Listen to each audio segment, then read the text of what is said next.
Aloy, you think we can talk? Hey, I was hoping you'd show up. I have something for you to commemorate our mission. We did good together. Yeah, we did.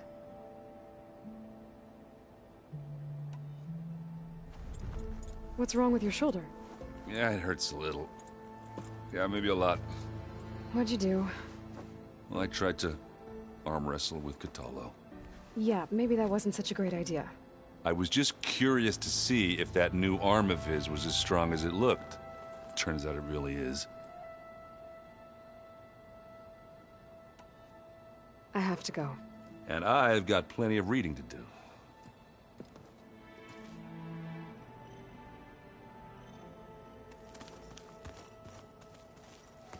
You're back. What can I do for you?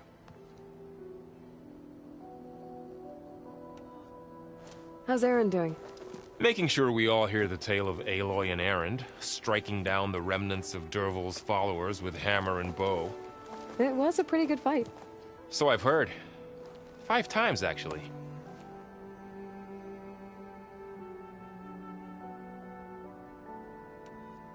I should go. Don't let me stop you.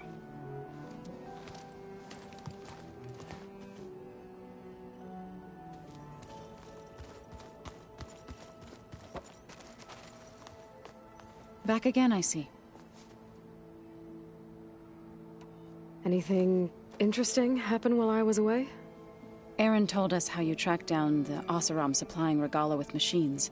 In fact, he's quite adamant about relating the tale at least twice a day. But I can tell it meant a lot that you asked for his help. I wouldn't have been able to track them down if it wasn't for him.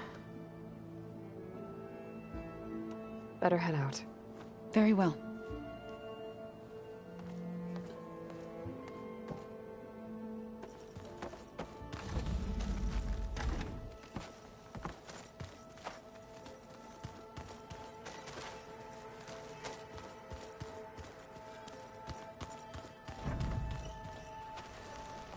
Did you come to study the archives?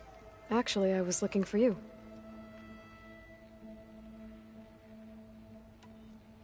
Anything new around here? Cthulhu showed me the schematics for his new arm. I recall reading about robotic limbs within the Legacy, but I never thought I'd see one in action. Technology like that would be treasured back home. Think of what it could do for injured workers or soldiers. But knowing the Imperial family, they would use it for different purposes. Their own. Replacing body parts as they grow older. Like the Zeniths. Exactly. I better leave you to your studies. There really is a lot to go through, isn't there?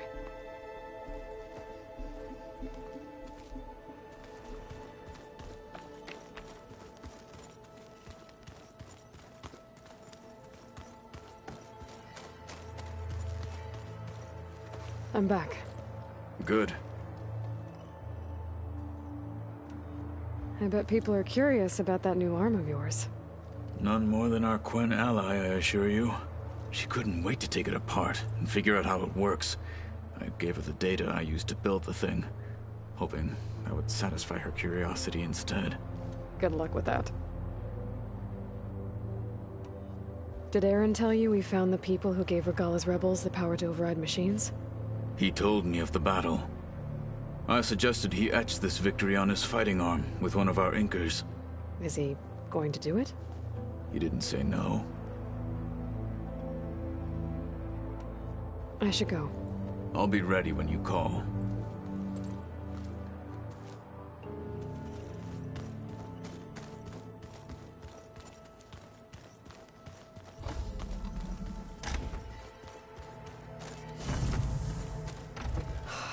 Beta's so frustrating.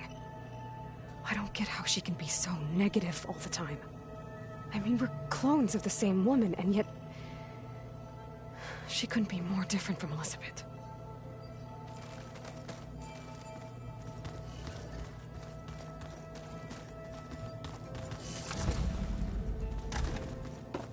We just need to find the right strategy.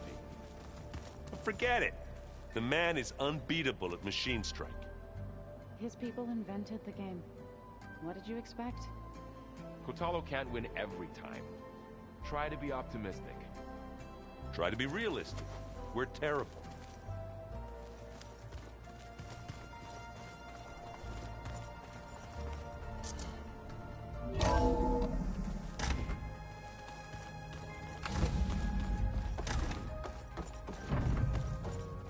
Welcome back.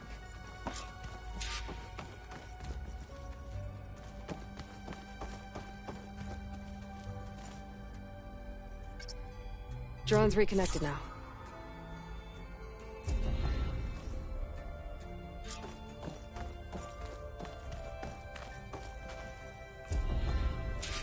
Aloy, I know your experience in Thebes was unsettling, but we have a new problem. Did something go wrong with Beta and the rig? Will we be able to transport you to Gemini? The rig is complete. The problem is Hephaestus itself. It has accelerated its proliferation throughout the Cauldron network, increasing its power. But with your sub-functions restored, we can still succeed, right? Correct. But the net effect is that absorbing Hephaestus will take longer than previously calculated. How long? Even with Omega clearance, my current estimate is that the merge will take 35 hours. And each hour increases the risk of detection by the Zeniths.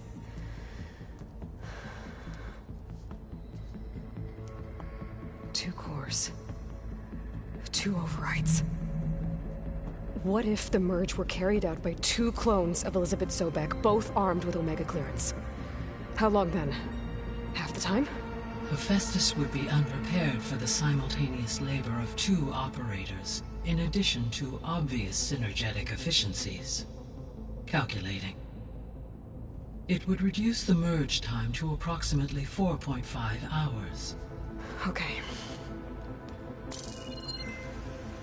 Varl, it looks like we're gonna need Beta at Gemini. Do you think you can convince her? I don't know, but I'll try. What about our diversion? Are the pulse generators ready? Only a final test remains. I am confident that if fired in proximity to other cauldrons, the pulses will mask our activities at Gemini from the Zeniths. Good. As long as Aaron can operate one without shooting himself in the face. Aloy, you better get down here. Beta's in bad shape. Okay.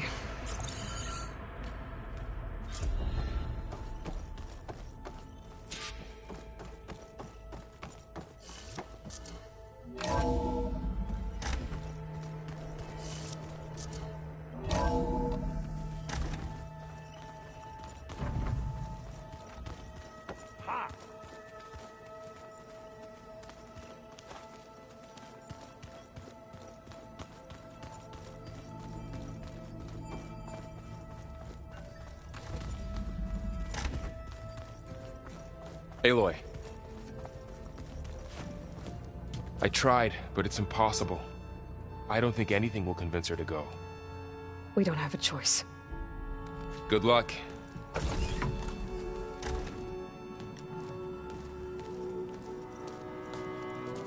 Beta, you have to come with us. It's the only way.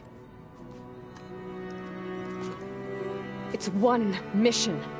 The most important one. We need you.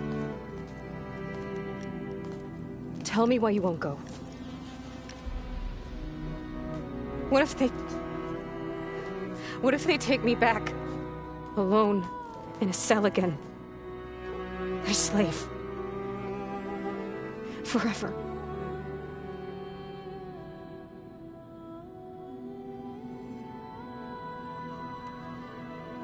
Varl and I will be at Gemini too. I'll protect you. As soon as we get Hephaestus, we'll come straight back here. The Zeniths aren't going to find us. You don't have to be afraid. No! You can't protect me. Nothing can protect me from them. I told you from the beginning we'll never beat them. It's hopeless. Beta. Leave me alone! You don't understand!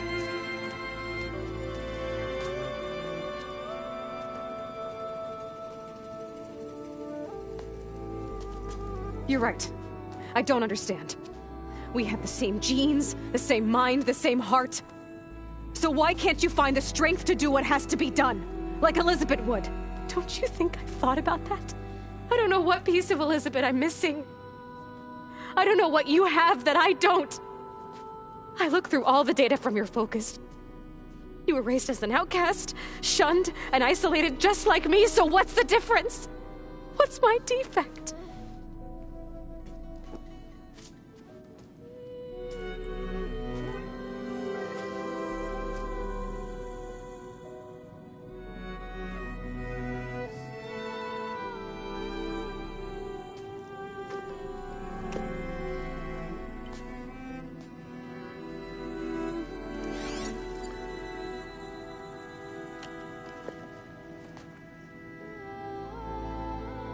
Beta, you don't have a defect. Beta, look, it's not a piece of Elizabeth. The difference is, I had him. Frost. He raised you, trained you, but he was never warm or loving. The day he died, the day he gave you that charm, he was going to abandon you. He wanted me to embrace the tribe. But then he gave his life for mine. He loved me in his own way. And that was enough. What did it feel like?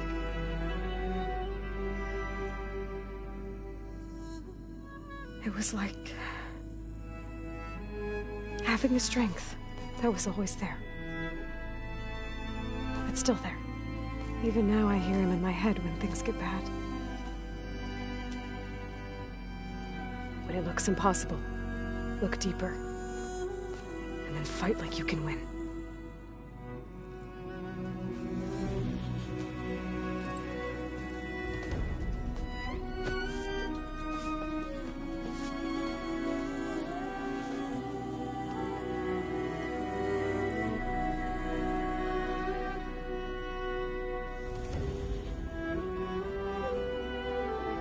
You don't have to go on the mission. We'll find another way.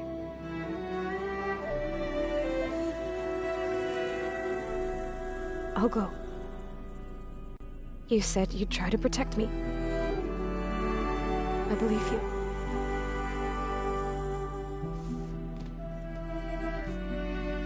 But you have to promise me one thing. Yes, of course. If it goes bad, if the Zeniths find us, I don't want to be their slave again. Do you understand? Okay. Promise? I promise. I could use as much time as you can give me to study up on the merge, to make it as efficient as possible.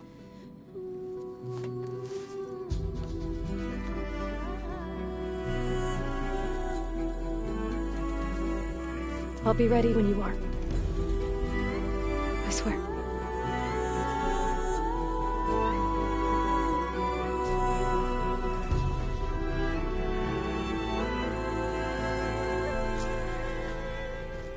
Aloy, whenever you're ready, come speak to me and I'll ask the others to make final preparations for the mission. So, we're fighting immortals from the stars now? Looks like it. What's next? Wizards from the moon?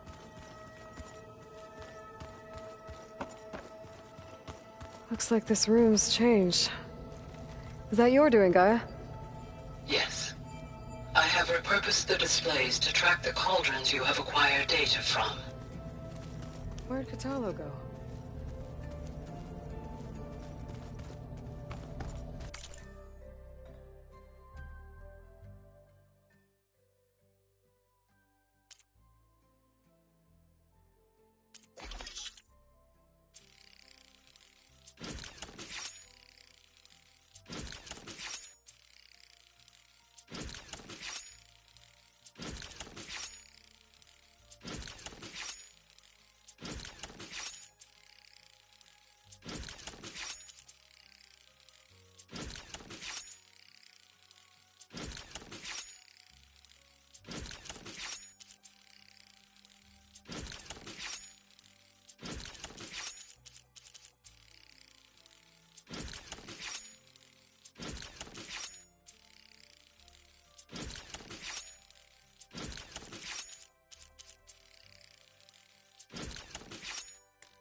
Hey, I thought I'd check in before leaving for Gemini. Are you sure we shouldn't be checking up on you? Whatever went on between you and Beta sounded intense. Not that I'm judging. Forge knows all the screws flew loose every time Mercer and I fought. I think we'll be fine from now on. I'm glad to hear it. After we get Hephaestus, we'll be taking the fight to the Zeniths. So, no more reading. It wasn't that bad. Not really.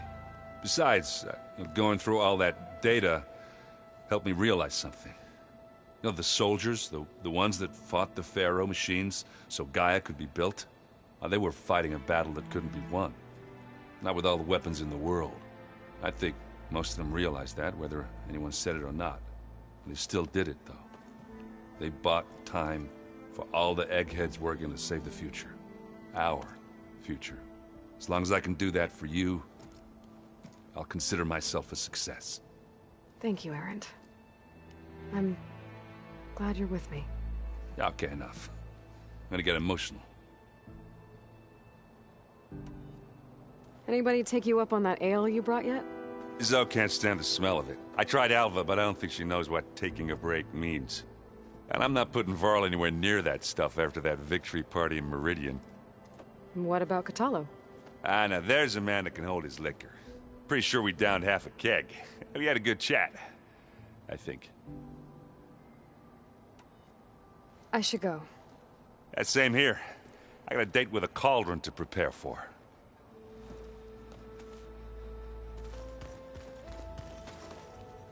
Aloy, everything okay with you and Beta?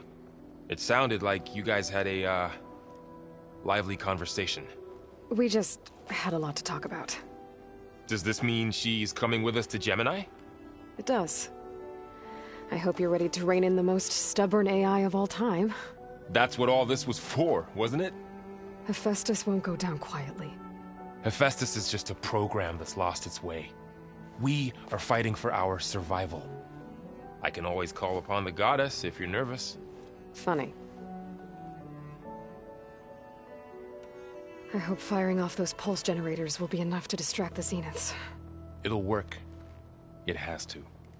Always optimistic, huh? Nah, just stubborn. It's a good quality to have when dealing with you. Yeah, right. Any last findings you want to share before leaving? Not really.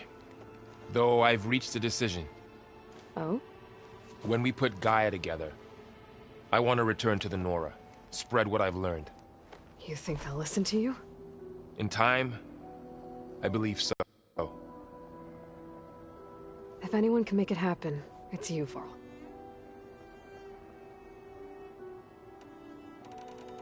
How does everyone seem to you? Anxious, but ready. I heard Catalo ask for Alva's help with his pulse generator. And I know he's been helping her with a few fighting techniques, just in case. I hope they aren't needed. Like I said, just in case.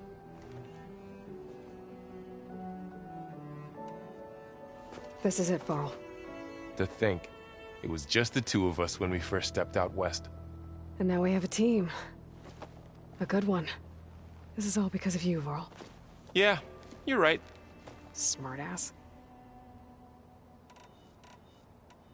What will you and Zoe do if you go back to the Embrace? I hope she'll come with me. At least for a while. And I'll go with her to Plainsong too. She'll probably want to talk to her people about all this as well. We'll figure it out. I know you will. I'm glad you're coming with me, Varl. Sure there's no urge to run off alone in there somewhere? No more running.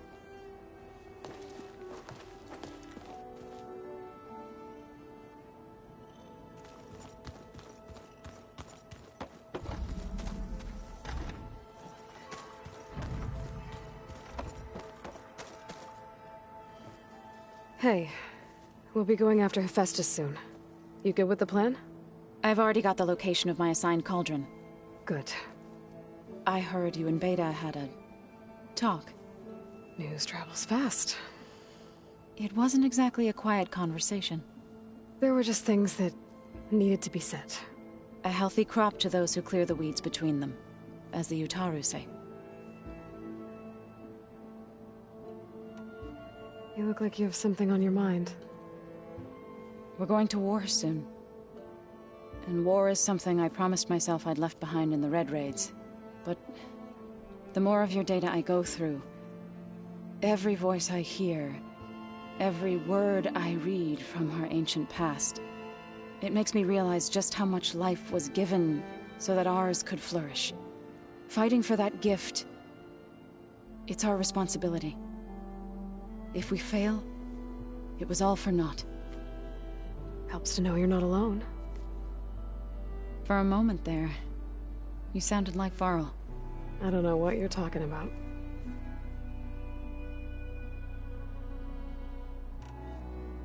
I should go. As soon as you intend to leave for Gemini, You'll hear about it.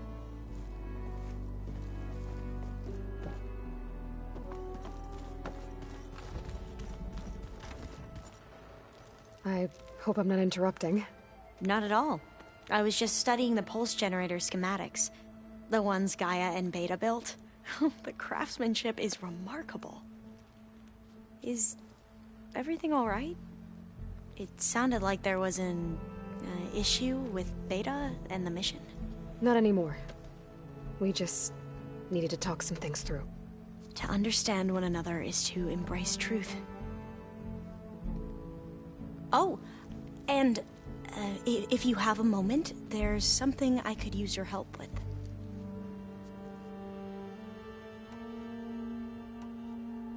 Have you spoken with Zoe at all? A little bit, but I did hear her singing with Varl not too long ago. I don't think they noticed. Zoe seemed so free when she did it. Like every emotion she had was taking flight in song. And she looked happier because of it. I felt so dull and nervous in comparison. You should ask Zoe to teach you sometime. About Utaru music. Maybe. If you need anything before heading out to the cauldrons. You have nothing to worry about. Gaia's explained your plan in detail, as expected from such an efficient AI. I've even received some very, succinct combat advice from Kotalo. You know, in case the Zeniths show up. What kind of advice? He, told me to run. For now. We'll even the odds soon enough. Must be strange to think that some of the ancestors your tribe reveres are still alive. And here on Earth, right now. Yeah, it is. Part of me's curious to know who else besides Eric Visser might be among them. Maybe Nikita Arand? We call her the Spark. The legacy tells us she brought unlimited energy to the old ones. Or Sung Jiao, whom we call the Healer. It is said she found new ways to extend the ancestors' lifespans. But my curiosity fades when I think of how different our view of Visser was compared to the reality that you experienced. Perhaps it is better not to know.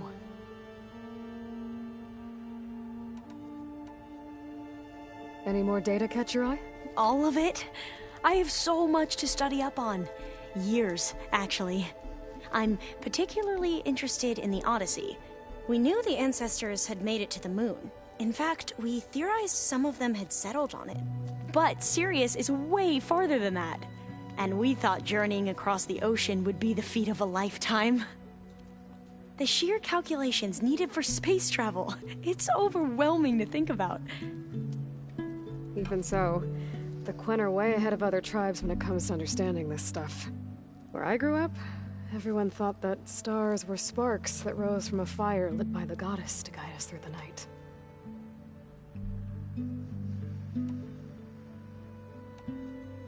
I should go. Make sure you talk to Gaia if you have any questions about the pulse generators. May your path lead to truth.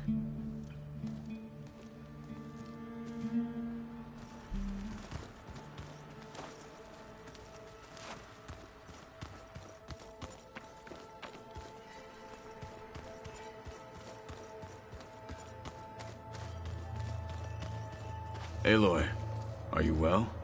Had a bit of an issue with Beta. It's better now, though. Ah, I'm not surprised. Really? Why not? I once knew a warrior who discovered he had a brother late in life. It was deeply uncomfortable for him. Did he ever get over it? In time. But not before the two siblings nearly killed each other in a single combat challenge. Ah. Well, at least I avoided that. You nervous about the mission ahead? If I live, it will be in victory. If I die, it will be in battle. What matters most is that you achieve your objective. I'll do my best. Think you're ready to put all your training to the test? I am Tenakth. I am always ready. I should go get ready. I await your orders.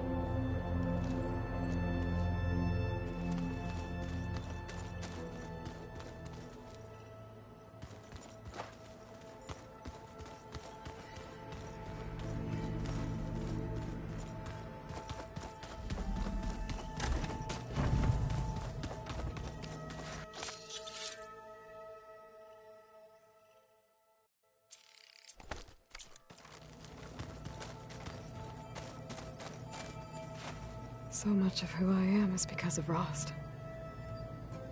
Even now, he's still teaching me. And he'd probably scold me for taking so long to learn the lesson.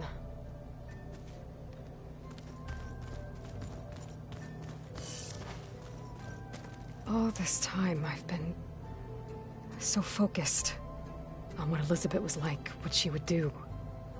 I was wrong to hold Beta to that standard. I probably shouldn't even be doing it to myself. I'll try to do better.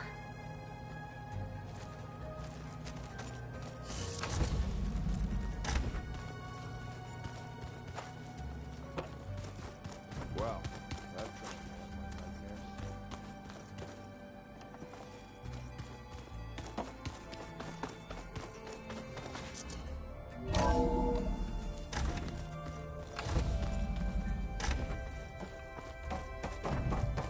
Hello again, Aloy. Hello, Aloy. Hey, Gaia. So, me and Beta, I guess you heard what happened. Yes. I am continuously impressed by the complexity of human relationships. Despite the unpleasant circumstances that led to your quarrel, I am pleased to see you have both found an agreeable resolution. Well, two heads are better than one, right? Yes, I believe so. Are you ready to depart for Cauldron Gemini? Or we can continue our conversation, if you like.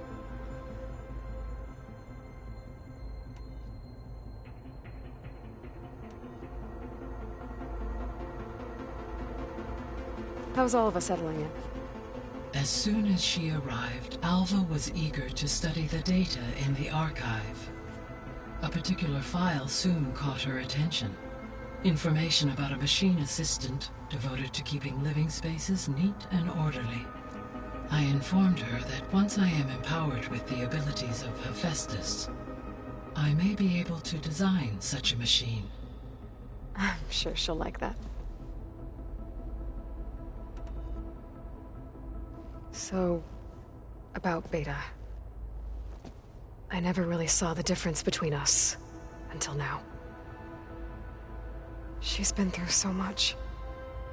Completely alone. You have both endured many hardships. Different in almost every respect, yet equally remarkable. I like to think of you as two miracles, born of Elizabeth Sobek. 3, then. Let's not forget about you, Gaia. When I set out to find a way to bring you back, I never thought we'd be here, like this. Among friends. They have all come a long way with their improvised educations. Varl has suggested that one day we might extend this model to more tribal inhabitants, once the biosphere has been stabilized. Yeah, that's not such a bad idea. As long as you're the one running the lessons.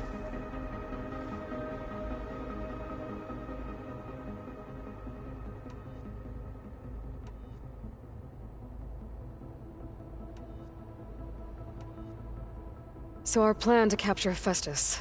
Let's go over it again. As you wish. Thanks to Beta's test, we now know that Hephaestus will not respond to your Alpha clearance. Which is why I got Ted Farrow's Omega clearance. Correct.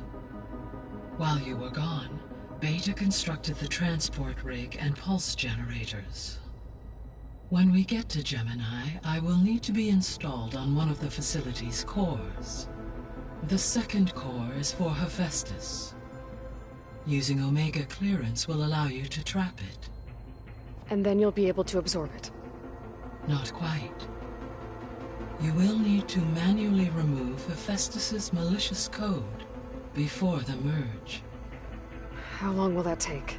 Because the work will be split between you and Beta, it will take approximately 4.5 hours. And during that time, the others will create a distraction for us using the pulse generators, right? Correct. They will each take position at a cauldron door and fire off their device. The energy surge should mask our activities until the merge is complete. And then we'll have everything we need to defeat the Zeniths.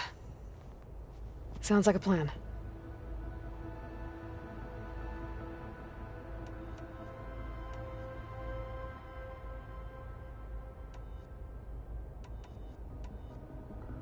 So what will happen to this place while we're at Gemini? All systems within this facility will continue to operate. As Minerva will no longer be masking this location, the facility will be exposed to detection. Though without my presence, it is unlikely to attract attention. Let's hope so.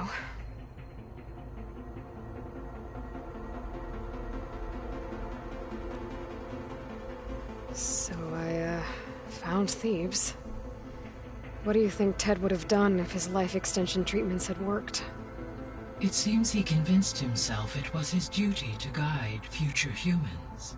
Given the tribal nature of new humans, and his ability to use Omega clearance on the terraforming system, I imagine he would have convinced one or more tribes to worship him as their patriarchal deity. Okay. Yep, glad that didn't happen.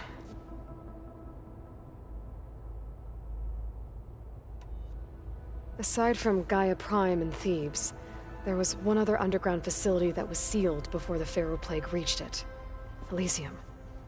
The place where Zero Dawn's staff and their families went to live out their lives.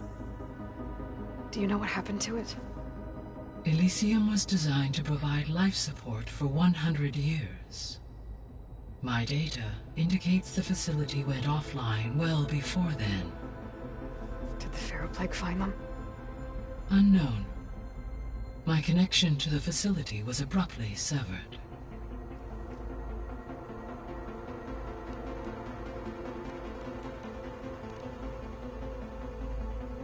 Gaia?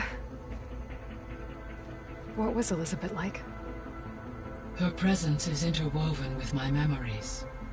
The moment I came online, she was there. We exchanged greetings, names, then set to our task.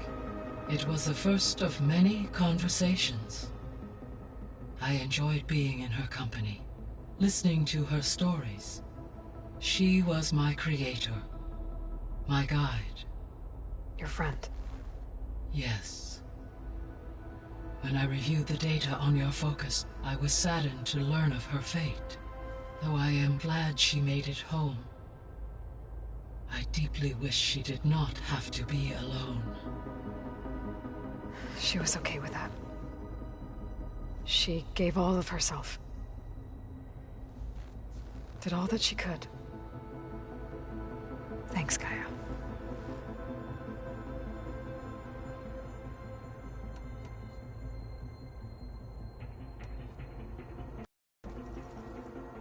Okay, people.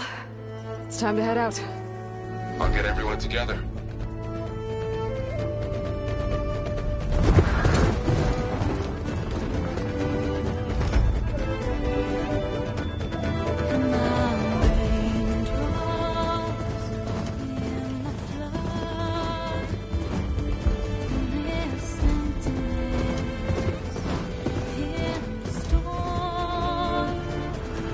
When I'm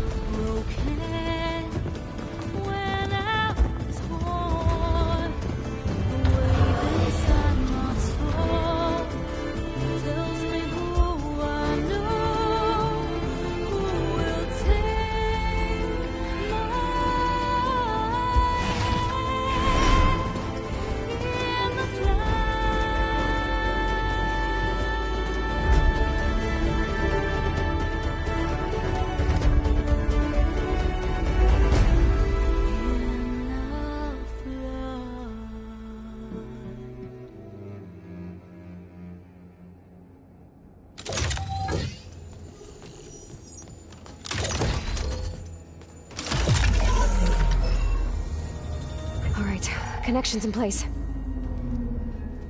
Booting up. Beta, Aloy. I am fully installed on this core and ready to connect to the Cauldron network. It's good to hear your voice.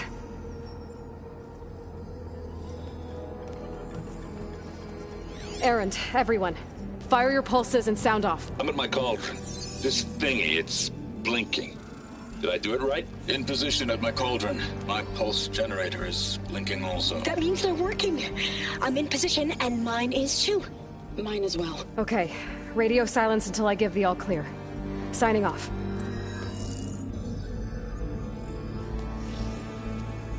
Gaia, let's cage the beast. Connecting to the Cauldron network now.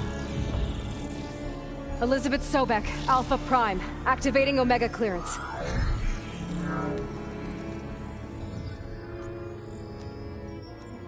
Elizabeth Sobek, Alpha Prime, activating Omega clearance. Clearance confirmed. Initiating containment sequence. Critical threat detected. Imperative escape containment. Applying countermeasures. Lock it down! Terminating external connections. It's working. It's got nowhere to go. Capture imminent.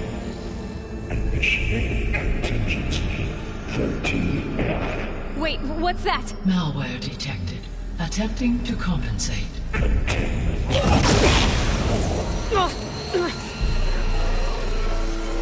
It's cracked. Look! Activated. Engaging. Autonomous defenses. Directive. Neutralize. That means machines are on their way.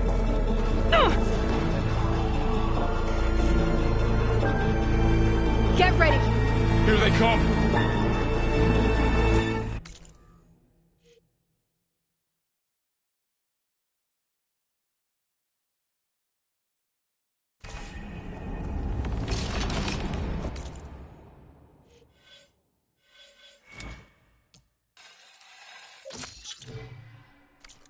Spot it!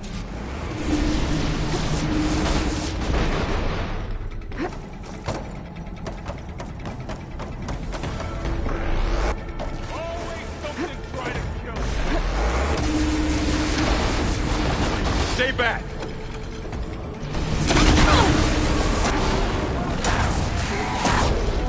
Aloy! Help! Get back!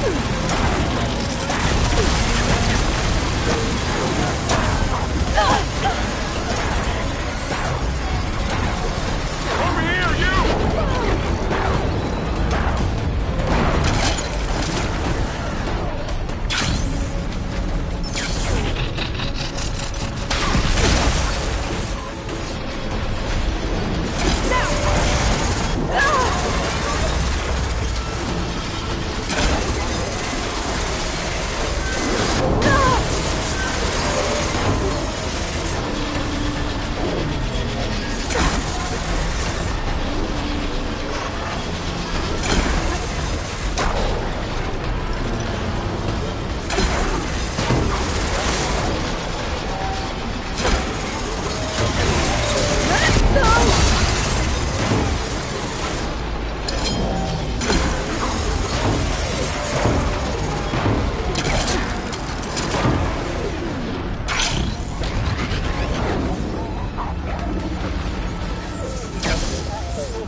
Get back! Do you need ammo? Got him in my sights. I need to get my stamina back first. That's all of them for now. You two okay? Back to where I go. Still breathing. Aloy, Hephaestus can't escape, but it must have fled. Deeper into the facility. I'll drive it back here. I'll get the cracked core fixed in the meantime. Keep her safe. On my life.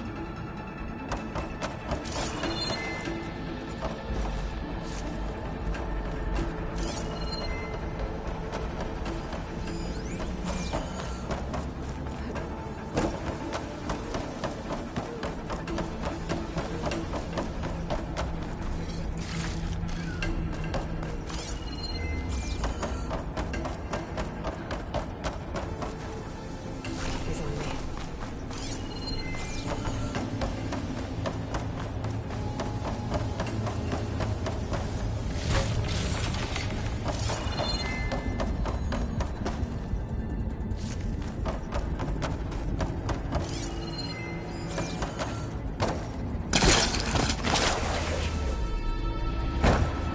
I'll do my best to repair the solar when you're gone.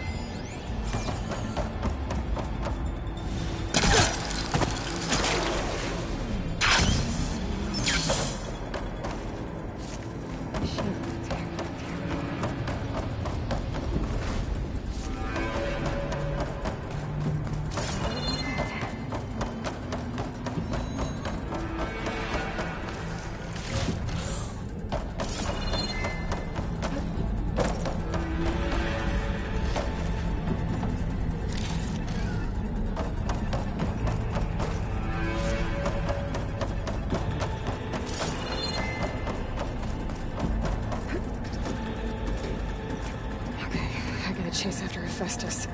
Force it out of wherever it's hiding. Make it retreat to the core.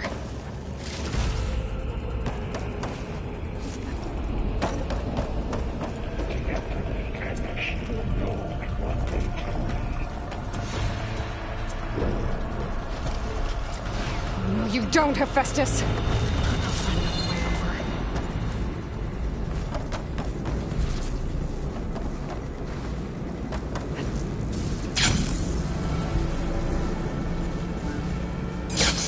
Aloy, I'm patched into your focus feed.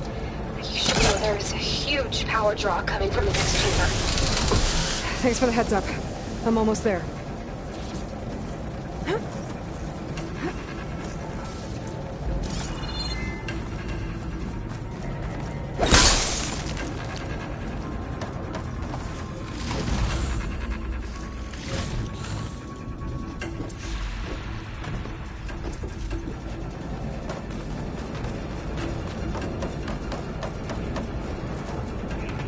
Some kind of production chamber.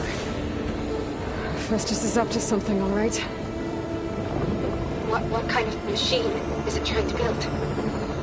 I don't know, but I'm gonna shut it down. I bet those metal carriers will lead me to where it's getting materials from. I bet that's where Festus is hiding too.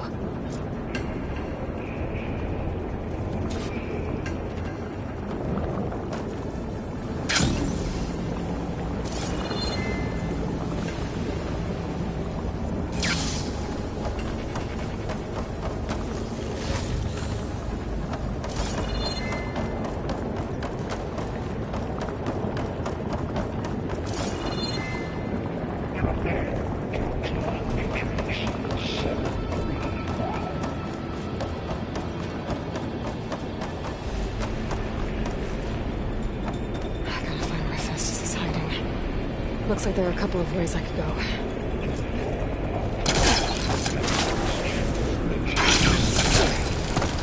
Well, that doesn't sound good. Aloy, I've managed to rewire most of the components in the core, but the energy processor's cracked. Without a way to fabricate another, there's no way I can fix it. Okay, let me think. What if you bypass the processor? Connect it to the power node. I think that could work. I think it could.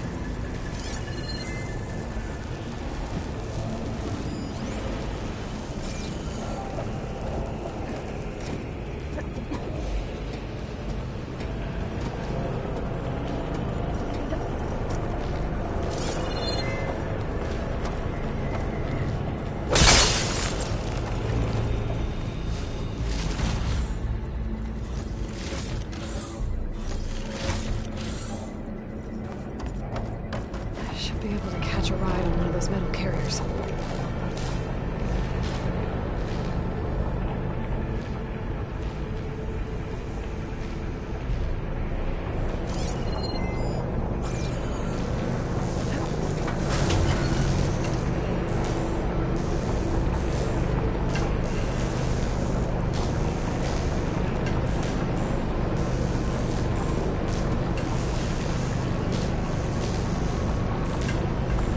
Just a little longer.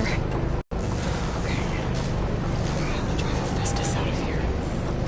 There should be a node you can override near the central platform. Thanks. Maybe I should deal with these machines first.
be able to catch a ride on one of those metal carriers.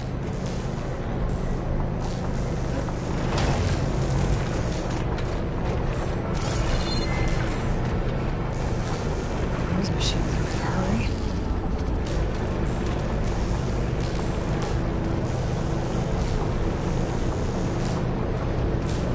Just a little longer. Okay. Drive the Festus out of here.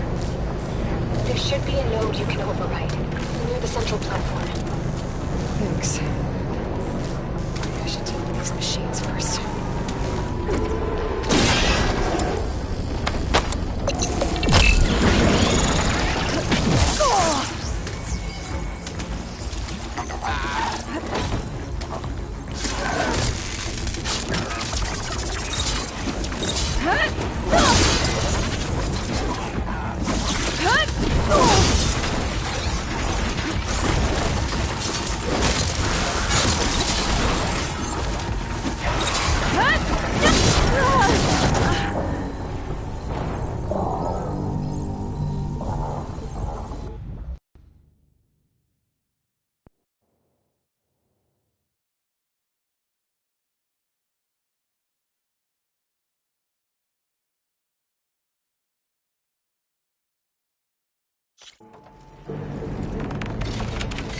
I should be able to catch a ride on one of those metal carriers.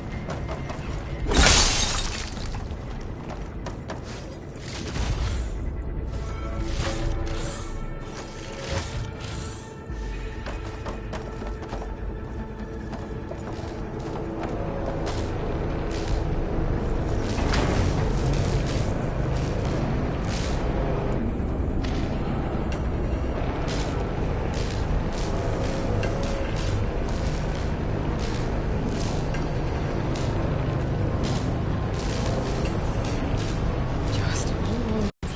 Okay. Get the Festus out of here. There should be a node you can override, near the central platform. Thanks. I should deal with these machines first. Machines are making a beeline for another chamber. I better follow them.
catch a ride on one of those big trailers.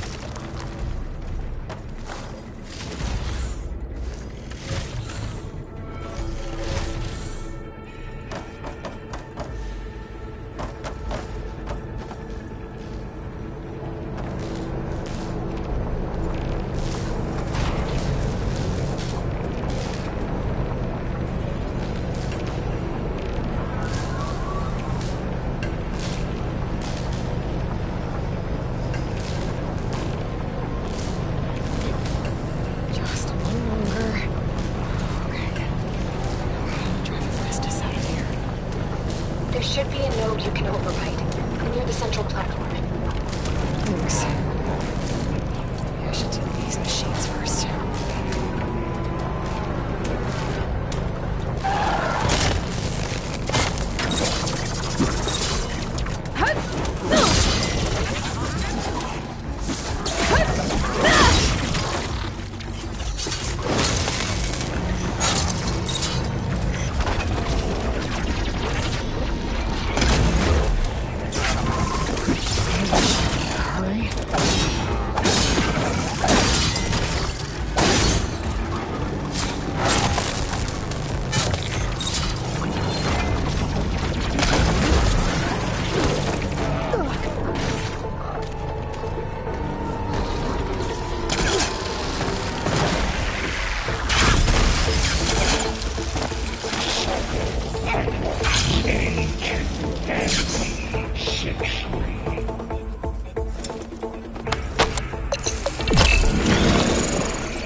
Beta!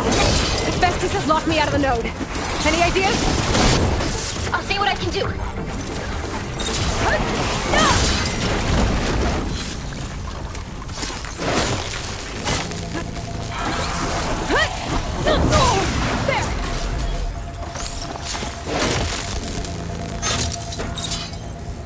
Increase power output by 74%.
Much better.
Engage structural analysis subroutine.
I tapped into the core's network hub. I managed to disrupt Hephaestus' control of the node. You should be able to override it now. Nice. Thanks.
Sounds like it fled to another chamber.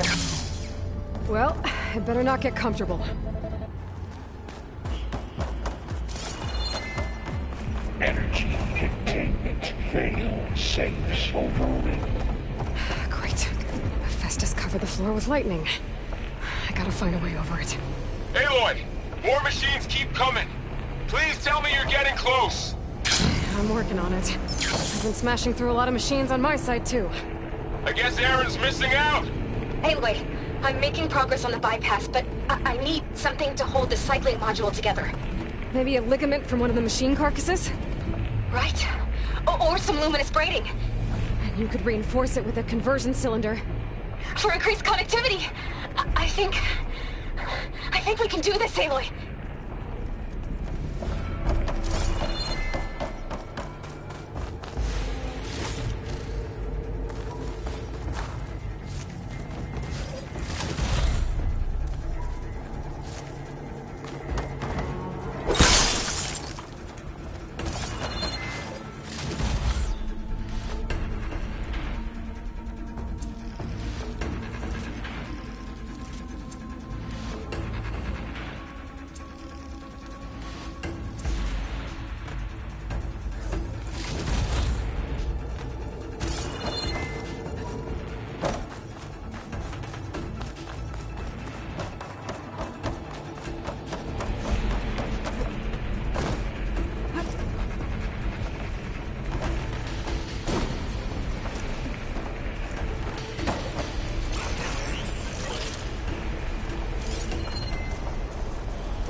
fire's not gonna help here.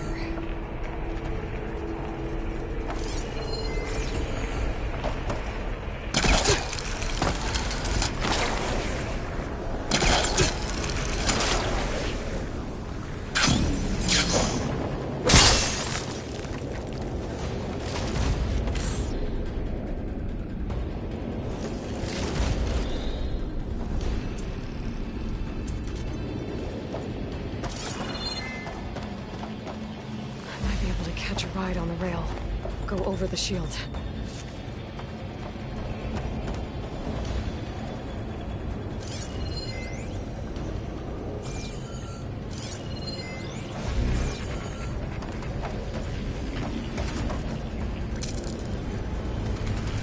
All right. Get this out of here. Got it.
I'm not giving up.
Oh, here we go again. Oh, that doesn't sound good. I'll try to get your access back.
And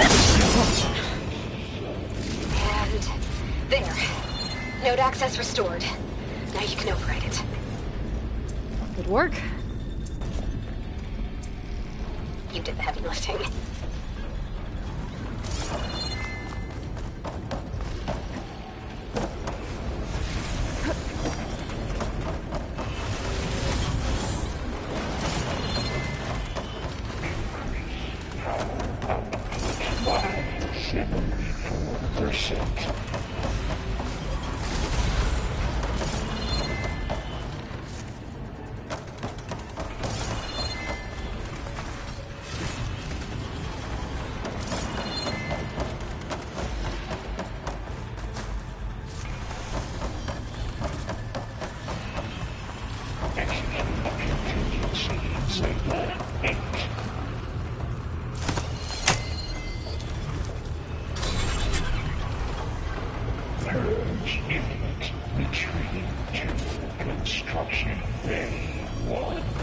Okay.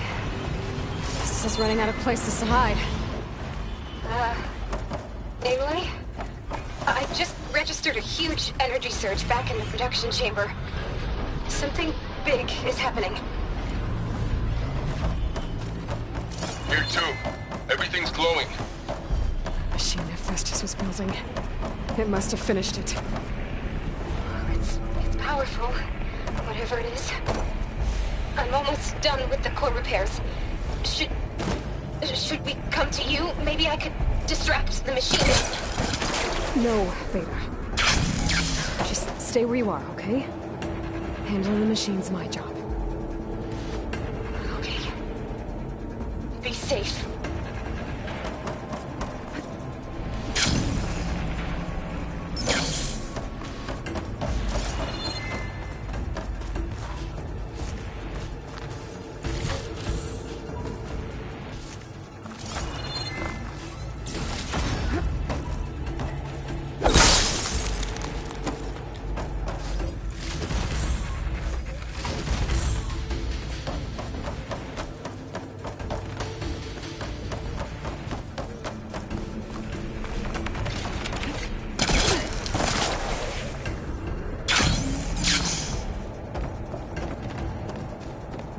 Intruder targeted.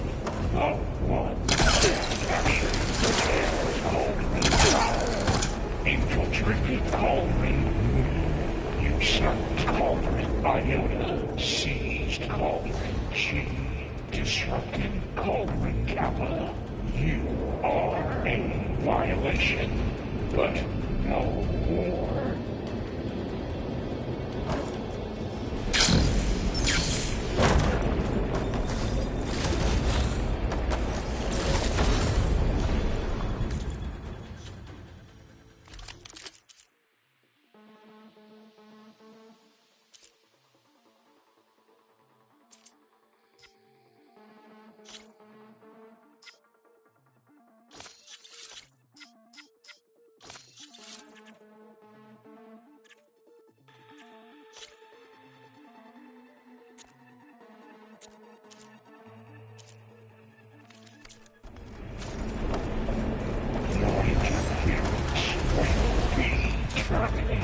Deploying priority unit S Mark 1. I should scan it first. Those things on its legs are glow. I can take out its tail. Stop some of its attacks.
S Mark 1. I should scan it first. Those things on its legs are glowing. I think it's charging up.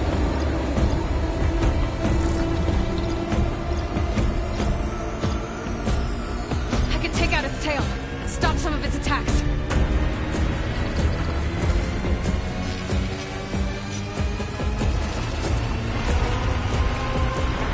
Finish charging.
Deploying priority unit S Mark 1. I should scan it first.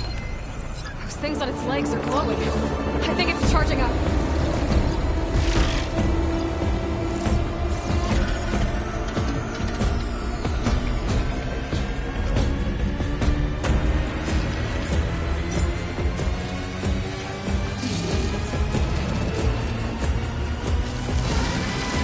Finish charging.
S Mark 1.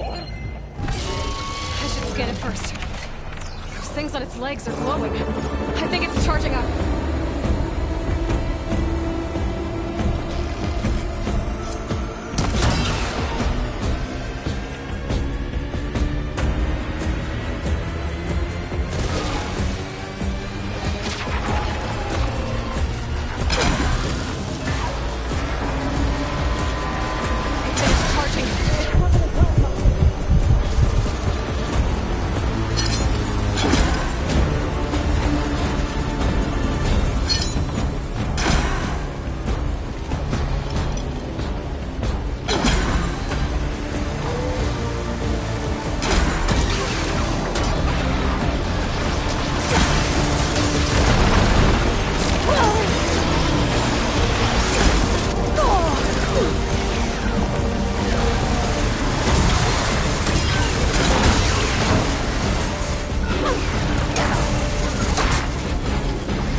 Things on its legs are glowing. I think it's charging up.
legs are glowing. I think it's charging up.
Subsiding.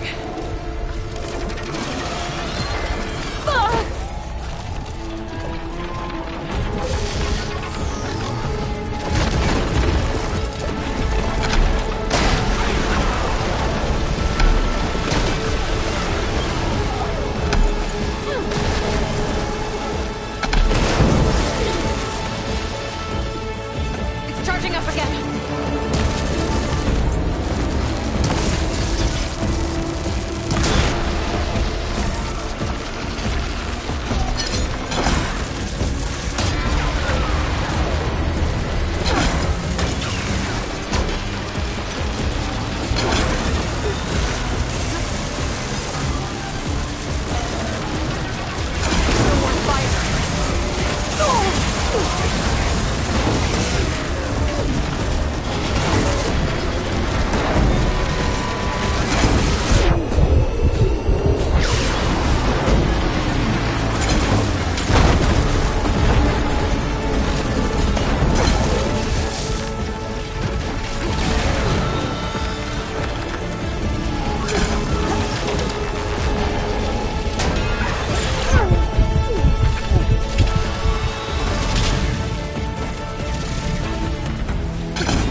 It's done. You did it! There should be one more node to override. Good. Stand by. I'm sending Hephaestus back to you.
No more hiding, Hephaestus!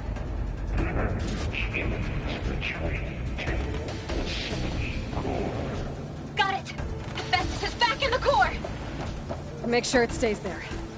I'm heading back. And then we can start the merge. Because of you, Beta. I'm glad you came along. And you, Laurel. We couldn't have done any of this without you. Right back at you, Aloy.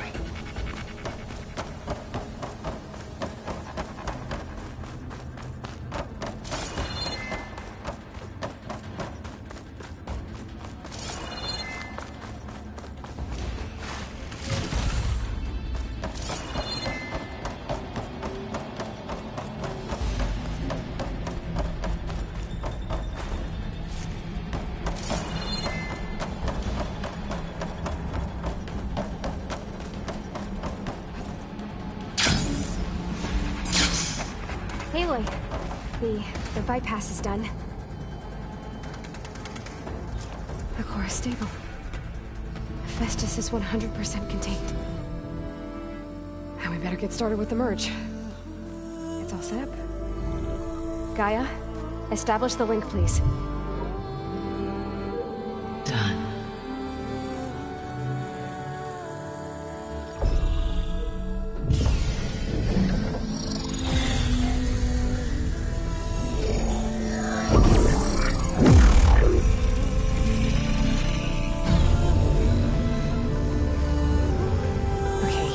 To complete the merge, we need to excise Hephaestus' malicious code. Carefully.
Redundant copy.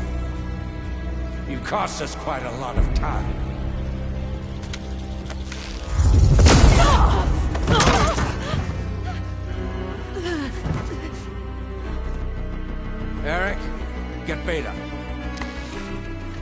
And squash that bug while you're at it.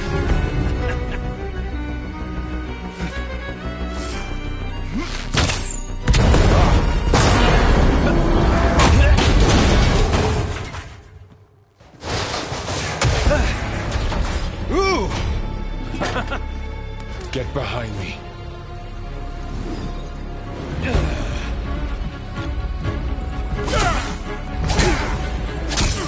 Come on! Quit screwing around. Now we're having fun, right?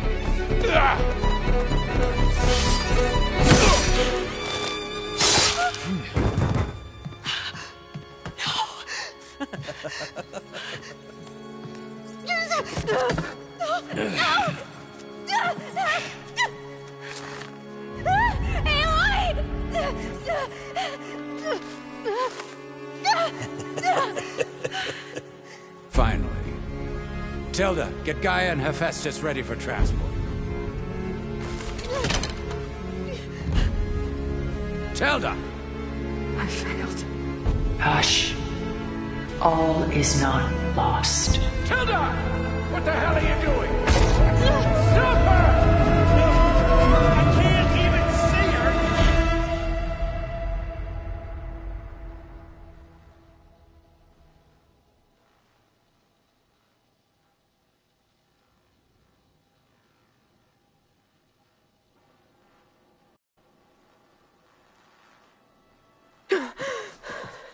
Beta.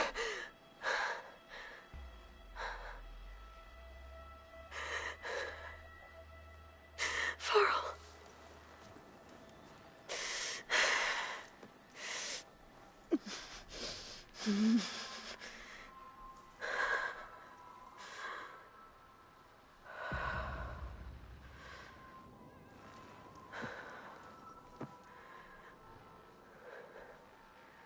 Where am I? Ah, you're awake. You took quite a hit when Gerard attacked you. I imagine you must still be in a great deal of pain. I can assure you that we are safe. The others can't detect us here. You mean the other Zeniths? You must be Tilda. I wasn't sure if Beta would have told you about me. Where is she? Alive. And while she isn't where she wants to be, not in urgent danger. We must discuss how to get her back, of course, after you've shaken off the cobwebs. When you're ready, take the stairs down the hall and come see me. In the meantime, I'll make breakfast. Breakfast. Okay.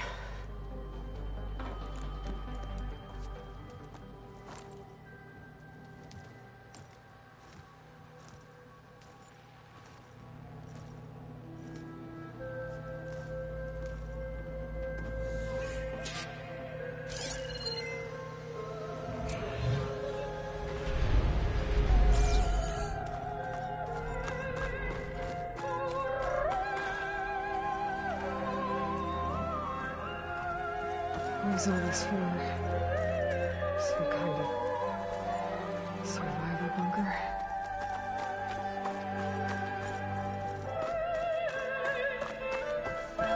What is this? Just a few favorites from my collection. Rescued and stored here just before I went off-world. Take a look, if you like. I'm curious to hear your impressions. My friend is dead. Beta and Gaia are gone, and you want me to look at old paintings? Don't be so quick to dismiss the comfort we can find in art, or the insight we might gain.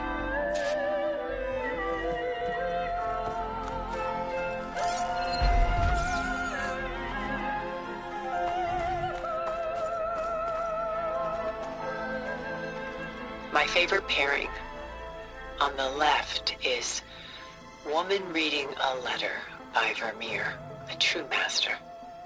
And on the right is a forgery, Woman Reading Music, which fooled experts into believing it was a priceless original. Early in my career, I became fascinated with such deceptions. Eventually, I developed scanning software that could detect fakes with unparalleled accuracy. Is that how you made enough money to buy your way onto the Odyssey? Oh no. I made my real fortune later. Why do you keep the forgery? I've always enjoyed studying the two side by side. Both painters capture light, color, and perspective. But what makes one a masterpiece and the other simply an imitation? The forgery looks... sharper? Good eye. The details are crisp. The contrast bold. It tells us more, and yet we feel less. What's in the letter? Who can say? What does the painting tell you? She's... concerned. Whatever's written in the letter troubles her. A burden she can't put down. Fascinating. Why go through so much effort to make a fake masterpiece? The forger initially painted under his own name, but found little success. His work was considered unremarkable. But when he took on the guise of Vermeer, suddenly it was celebrated as extraordinary. But it was a lie. And he knew it. Sometimes we struggle to glean what is real and imagined, even within ourselves. The irony of these two is that Vermeer died in obscurity. He had no idea his work would become some of the most precious, most copied, most preserved pieces in all history.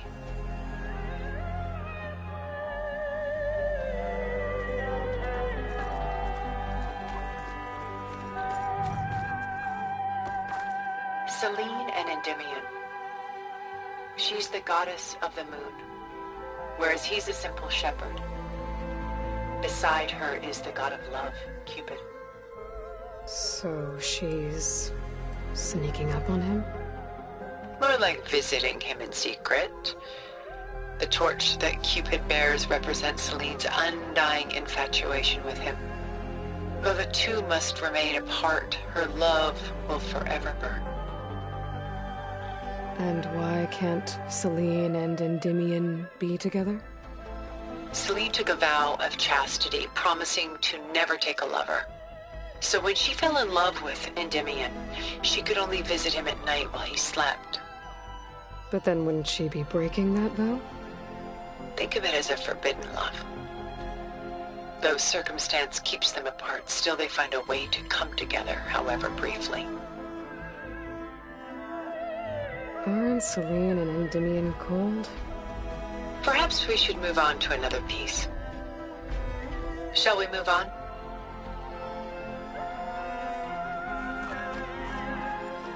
This is Rembrandt painting Jeremiah, a man in mourning. Mourning what? His home.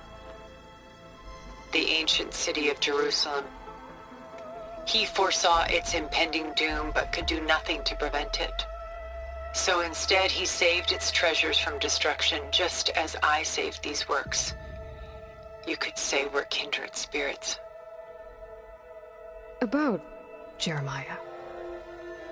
If he knew his home would be destroyed, why didn't he save the people? Why save those relics?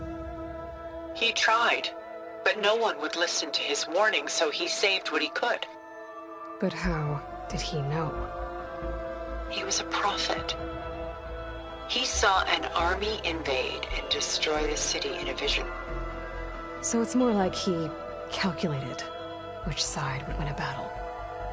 What matters is that he was right in the end.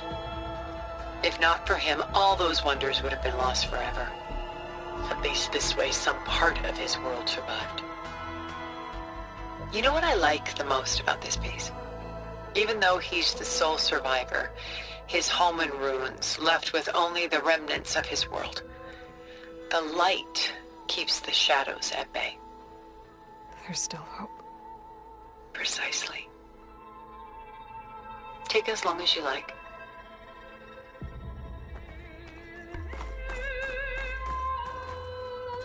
A portrait of the painter, Rembrandt's son Titus. depicted in the habit of a monk. I don't get it. Why would someone like you, with infinite resources, care about this painting of a boy in a hood? It's not the image itself, but the feeling it conveys. The face is bright and defined, but his eyes are downcast, heavy with misfortune. And the background seems to swallow all light. The painting is infused with a sense of loss. I guess I understand how the painter feels. Works of art such as these can often cause us to look inwards at our own lives. I'm sorry about your friend. Had I been able to intervene, I would have. But the risk of losing you as well was too great. Everything went by in a blur. I couldn't get to him. You know, long before holograms and focus recordings, people relied on art to memorialize their loved ones. Because of works like this painting, their lives are immortalized. Rembrandt had 4 children by his wife. All but Titus died shortly after she gave birth to them. She passed not long after that. Titus became the only family Rembrandt had. Which is why he painted him this way. Indeed. Then tragedy struck again. Disease claimed Titus at 26. It's almost as if Rembrandt painted the future, closing in on him. Rembrandt actually painted several portraits of Titus, but this one has always been my favorite. It's honest. What do you mean? In others, Titus was portrayed in brighter, livelier states, but here, Rembrandt allows himself to express his true feelings. Sorrow, fear, hope, love. Laid bare on canvas for all time. I see this one resonates deeply with you.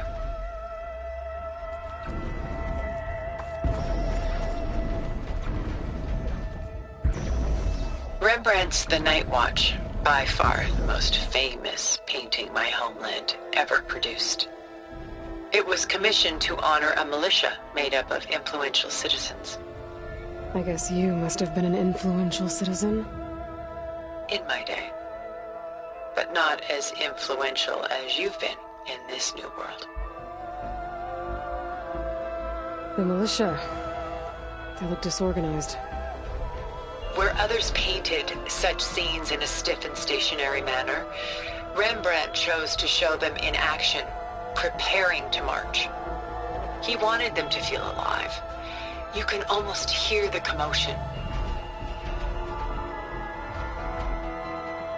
Who's the girl in the painting? She's a strange one, isn't she? Bathed in light, though no one is paying attention to her. Many believe she's a symbol of the militia. A physical manifestation of their spirit, if you will.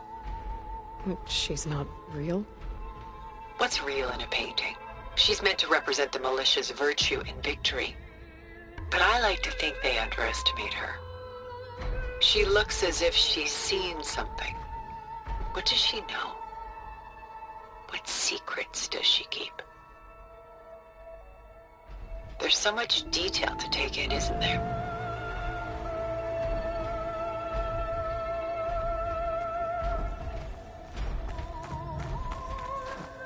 The Gust. By Willem van de Velde, the most famous of his many maritime paintings. A ship crossing into the unknown. I guess you're familiar with that. Indeed, which is why I appreciate this composition in particular. Though waves and wind threaten to destroy the ship, it perseveres, clinging to the light even as darkness closes in all around it. Where is the ship going? To a faraway land, most likely. My ancestors used ships like these to explore the world, sometimes at great cost. What were they looking for? anything of value. They were traders willing to face unknown dangers to make their fortunes. But no matter how far they went, they always turned their sails home. So this Von de Velde only painted ships? It was his specialty. Following in the footsteps of his father, Willem the Elder.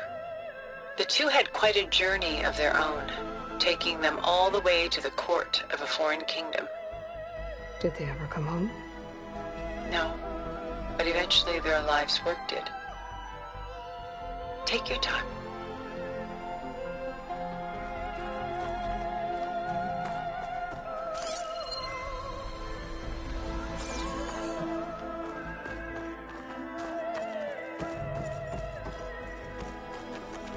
Stunning, isn't it? Paintings weren't the only masterpieces of my people's golden age. This is Von Vianen's lidded ewer, molded from a single sheet of silver. What was it for? How like Elizabeth you are. Function over form. Its practical purpose was less important than its meaning. Von Vianen created it in honor of his late brother, who himself was a famous silversmith. A memorial? Yes. Such beauty from sorrow. If this ewer was a memorial, how did you end up with it? As the Pharaoh swarm closed in, my homeland's greatest museum gave it to me, along with many other works, in the hope that I could preserve them. A masterpiece like this was too important to lose to history. I even considered bringing it with me off-world to ensure its safety. Why didn't you? I took a calculated risk. This vault seemed more secure than the unknowns of space. Besides, I thought someday I might return. A long life, after all, has its advantages. Now, lo and behold, here I am. Exquisite, isn't it? A lot of weight on his shoulders. I know the feeling. I should move on.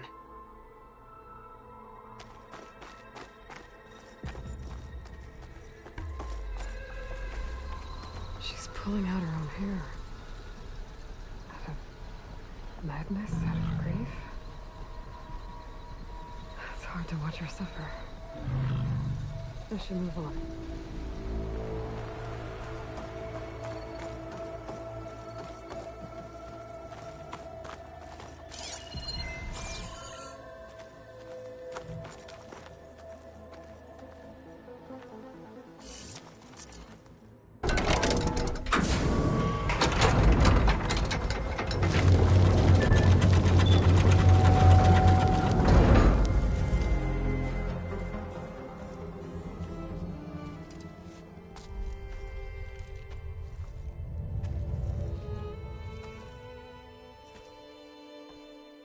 There you are. Feeling better? How did you find us? At the cauldron? And what did you do to everyone right before I passed out? All business, I see. Well, suffice it to say we were keeping a very close eye on Hephaestus, knowing we would need it at some point. Your ruse didn't fool us, and as for my little trick, it was an overload of the senses, accompanied by an energy discharge. Gerard and Eric were only momentarily disoriented due to their shields, but it rendered you unconscious while I got you out. Perhaps some breakfast might steady you a bit?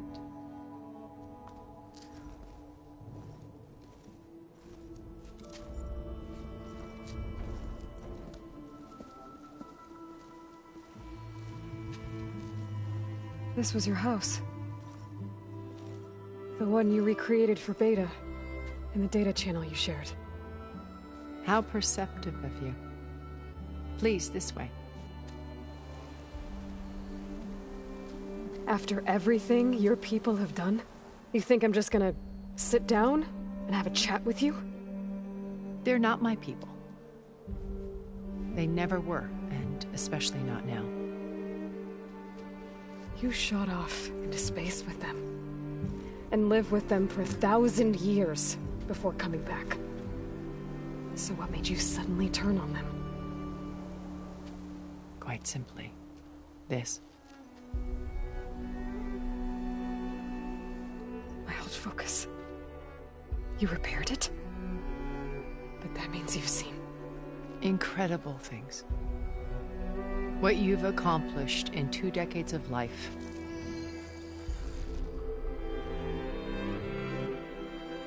A 1,000 years at my back and I haven't even come close.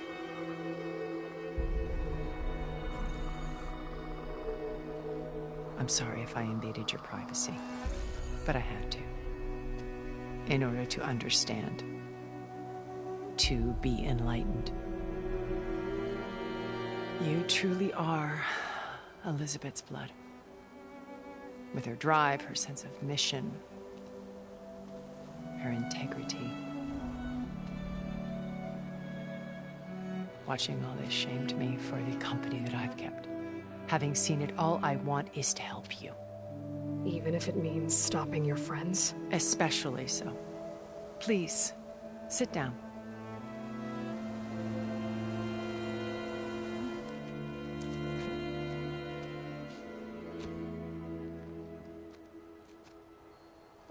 There. That's better. Now, we must recover Beta and Gaia at all costs. By now, you must know that Gerard intends to use Gaia to reboot the Earth's biosphere. Remaking this world to specifications that would only suit us immortals. This process will kill every living thing on the planet. He calls it a clean install. Not if I stop him first. Not if we do.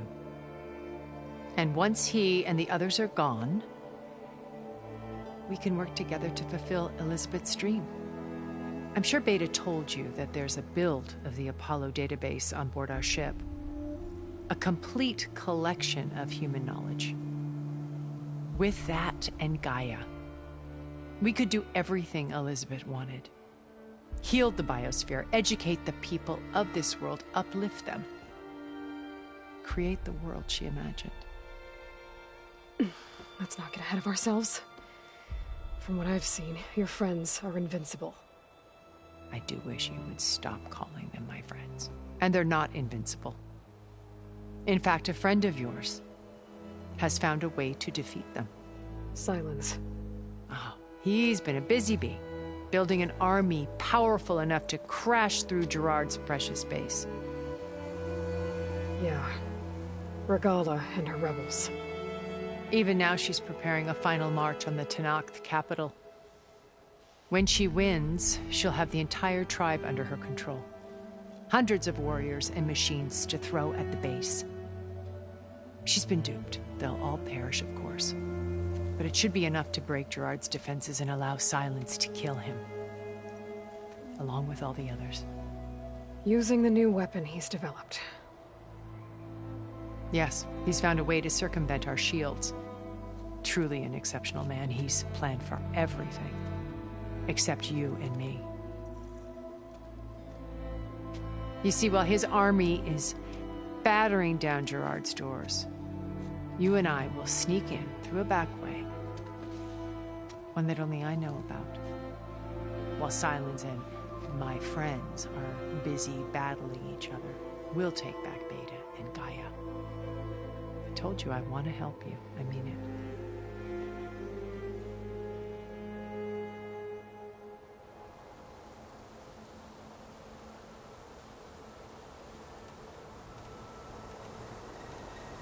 You said Beta is not in urgent danger, so what are the Zeniths doing to her? Putting her to work. Merging Hephaestus with Gaia. A difficult, time-consuming task, as I'm sure you know. They will compel her if need be. But her life is not in danger. She's the only one who can do it. Because you people made her to be nothing but a tool. Gerard's idea, not mine. They always viewed me with suspicion when I attempted any form of kindness towards her. That's why I created the data channel. A virtual place where we could speak in peace.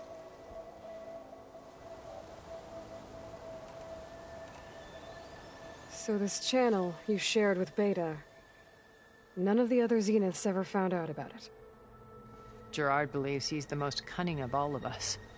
Even after 1,000 years, he still can't imagine that I would outwit him. The channel allowed me to interact with Beta away from their mistrustful eyes. It offered us a chance to be ourselves. Until you cut off all contact. Yes. Though it pained me. I was worried that our meetings would do her more harm than good. She felt like you tossed her aside. I was afraid the others would find out and punish her. She may not have had the comforts of friendship anymore, but at least I ensured she was safe. I know it seems harsh, but you must believe that her well-being has always been paramount to me.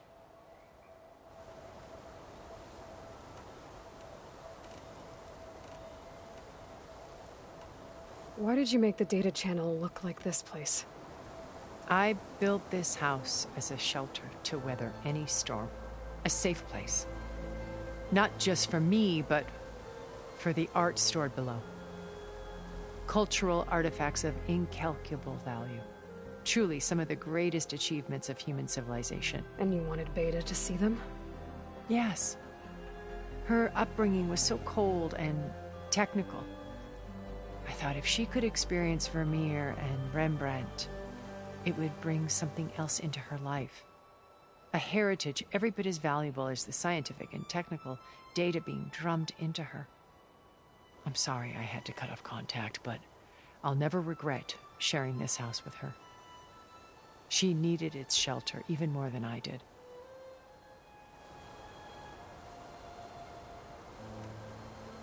Beta told me your colony was destroyed. That you came back to Earth because you had nowhere else to go. It's true. After we reached our destination, a planet in the Sirius star system, we spent decades building a new home. The physical constraints of Earth, the boundaries of mortality, gone.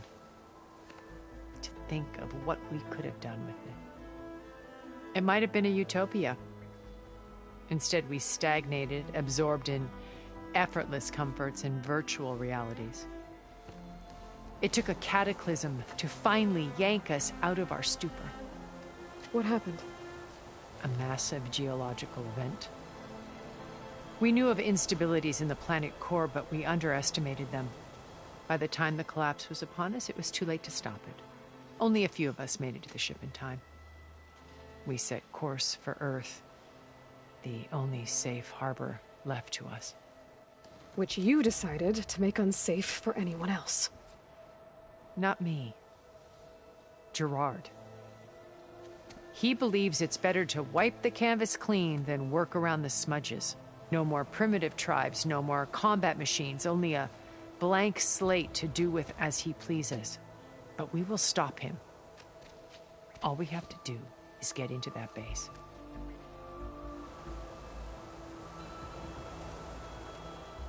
What exactly is your plan to sneak into the Zenith base?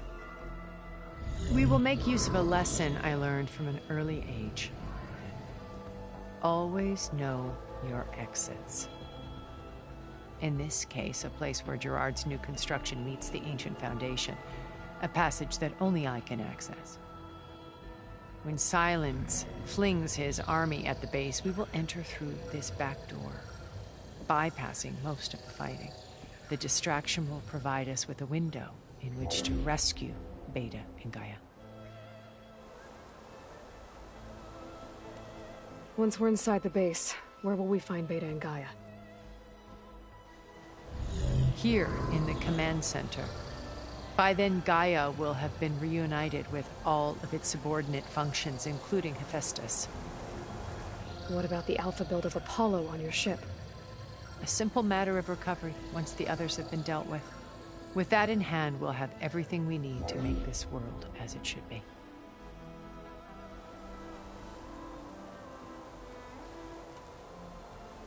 How do you know about Silence's plan?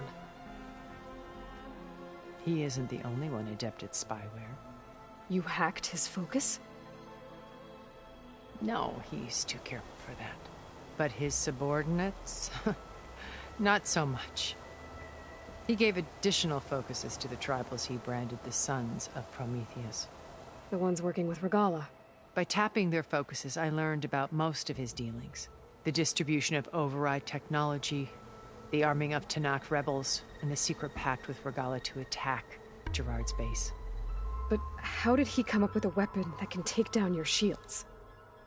That's the one thing I haven't been able to figure out, but however he did it, I'm quite certain it will work. With it and the Tanakh army, victory seems to be within his grasp. Such a shame he'll be disappointed.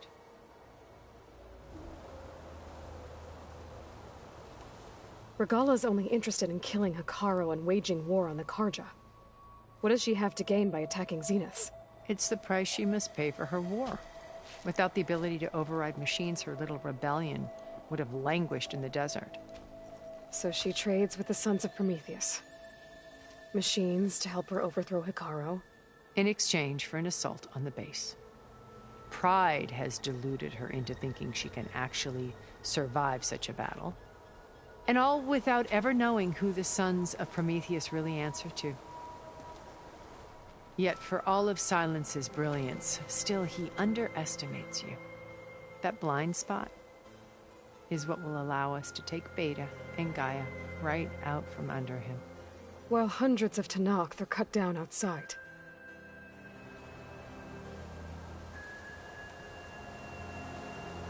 My old focus. How did you find it, let alone repair it? When we encountered you at the Hades Proving Lab, Gerard saw you as a redundancy. I knew better. You were a revelation. After your dramatic escape, bravo, by the way. Gerard and Eric assumed you were dead and gave up the hunt. I wasn't so sure. When the others were busy, I returned to the lab and searched for any trace of you. That's when I found this little treasure. Not easy to repair, but certainly worth the effort. As I watched your life unfold, you were like a splash of color on a worn canvas. What Liz was, and more. Did you show it to the others? Of course not. It was your actions that inspired me to defy them. It's worth noting that if I hadn't found it and watched its contents, I wouldn't have known to save you at the cauldron. You'd be dead. So I should be grateful? If you like.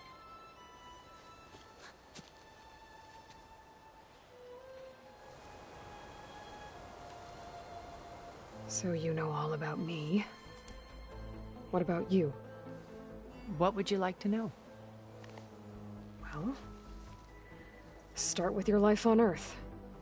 When I was 8, terrorists flooded my home city. Thousands drowned, my parents included. I was one of the few who survived. My guardian sent me to boarding school. Among my peers, I was the strange girl, the orphan to be avoided. All because of circumstances beyond my control. Oh. So we're a lot alike, huh? Aren't we? You were an outcast. But you didn't let that stop you from getting what you needed. Neither did I. I climbed my way out of desolation and used my wits to build a fortune. First, from the technical analysis of art and the detection of forgeries. Profitable expertise in those days. But as it turned out, the software I developed was even more useful for counterintelligence. From there, it was only a short step to gathering extremely valuable intelligence on my own.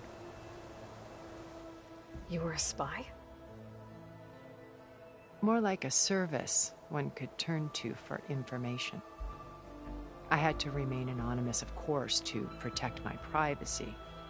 But despite that anonymity, Far Zenith inevitably sought me out.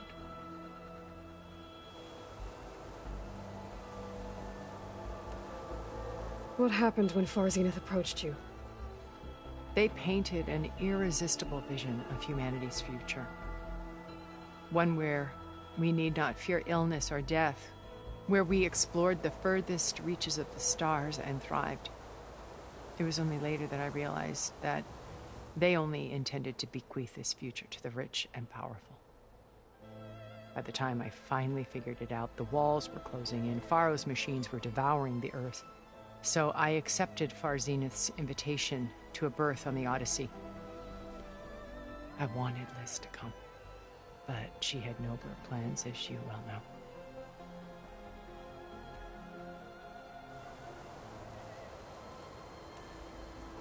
So you didn't know the other Zeniths were monsters until it was too late? I knew some of them were, certainly. It wasn't until we were off-planet that I understood the true scope of their greed. I was grateful to simply be alive, but the others became obsessed with a kind of effortless immortality. They built a colony where machines serviced their every need, where any memory or fantasy could be endlessly savored in virtual reality. It wasn't life. It was stultifying, a pampered dream state. As the decades passed, I withdrew more and more, alone yet again, but this time with eons to consider my mistakes. Now, finally, having met you, I feel like I have a second chance. To do what? Help you, of course. To fulfill Liz's dream, which isn't so different from Far Zenith's original vision. A better future for humanity.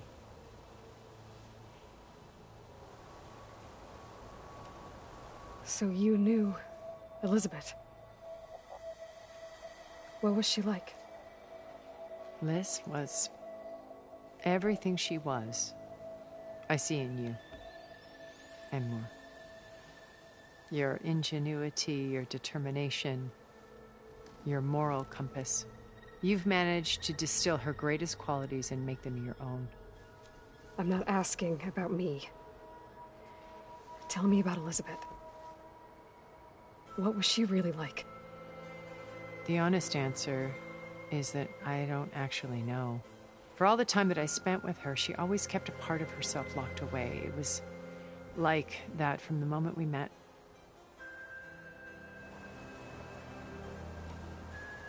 So when you met Elizabeth, she was what? Distant? Aloof? Not aloof. Not exactly. It was a summit in Paris about machine learning.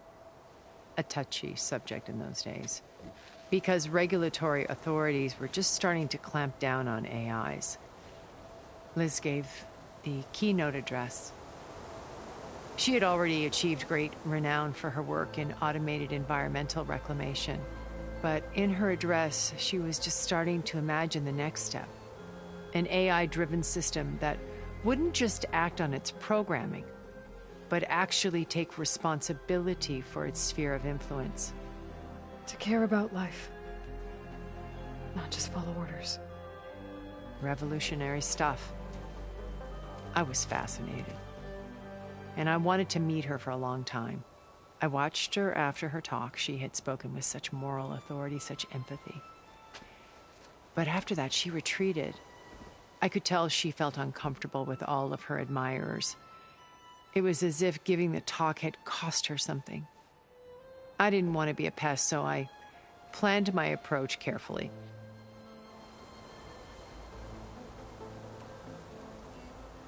So how did you finally approach Elizabeth after her talk? I picked the right moment. The morning of the next day, right as she came back to the conference, she had just had her coffee. She was fresh, rested. It was like she had braced herself for the onslaught of colleagues. I asked if I could walk with her, then put forth a question about her talk that I thought was intelligent. Her answer made me realize it wasn't, but she was very welcoming. Almost as if we were previously acquainted. It was only halfway through the conversation that I realized she knew exactly who I was. It was quite a shock to me. My business was trafficking in secrets, and I took great pains to protect my anonymity. So that was Liz, perpetually one step ahead. I came to view our meeting as a metaphor for our friendship. She always seemed to know me far better than I knew her. I guess I know the feeling.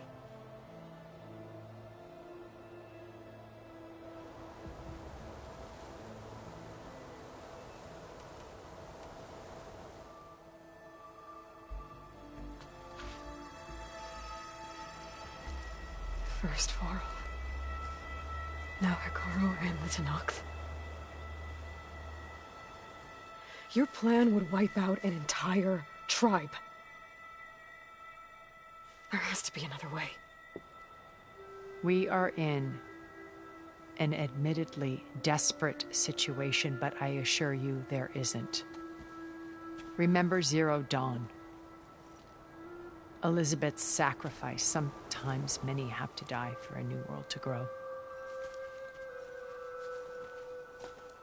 If it looks impossible, look deeper. Wait. The data channel. It still exists, doesn't it? I need you to open it. Let me talk to Beta. Impossible. We might be detected. It's worth the risk. There is another way, one where the Tenakth survive. But we won't.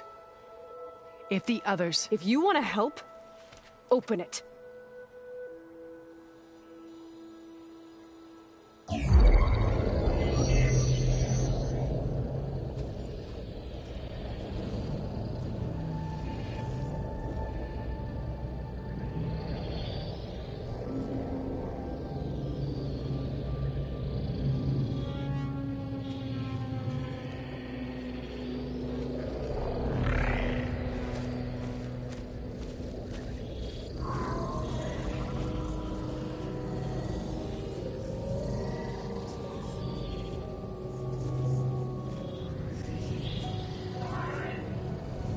What are they doing to her? Virtual reality dissociation. The manual merge of Hephaestus will take hours upon hours of tedious micromanagement. If she resists the work, they run simulations to induce feelings of isolation and despair.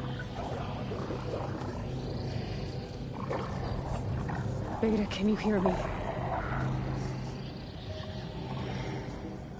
You're alive.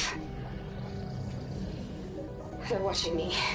I can't hold up this extra protection for long. You should have killed me. No. No, look at me. I'm coming for you. I promise. Okay? I just need you to hold out a little while longer and work on the merge.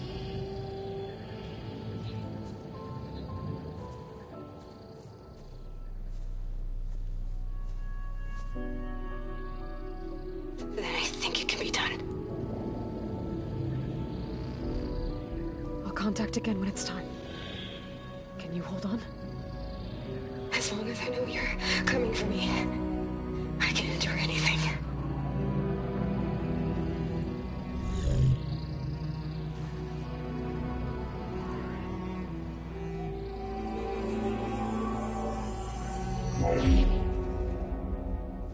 All right.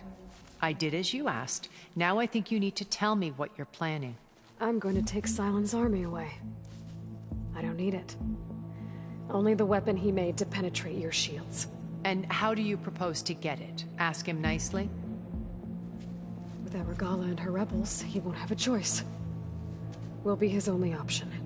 Only option for what? What did you tell her?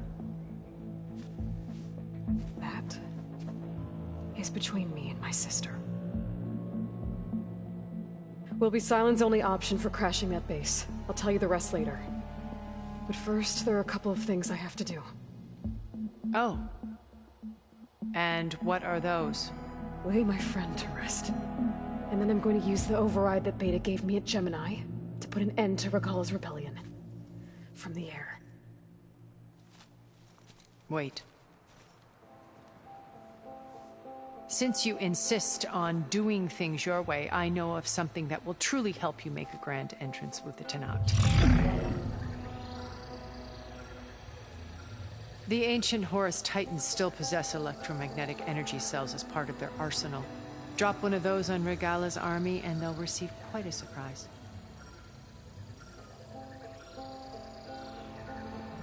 So go, do what you must. I'll come to your base if you manage to bring silence to the table. Not if. When.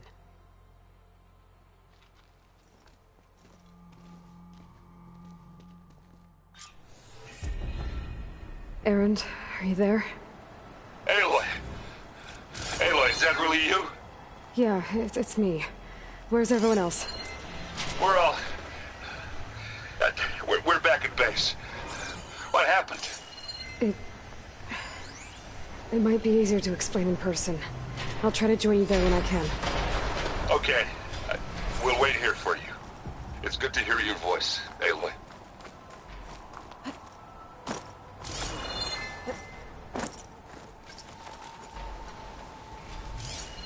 Do I have any fire ammo on me?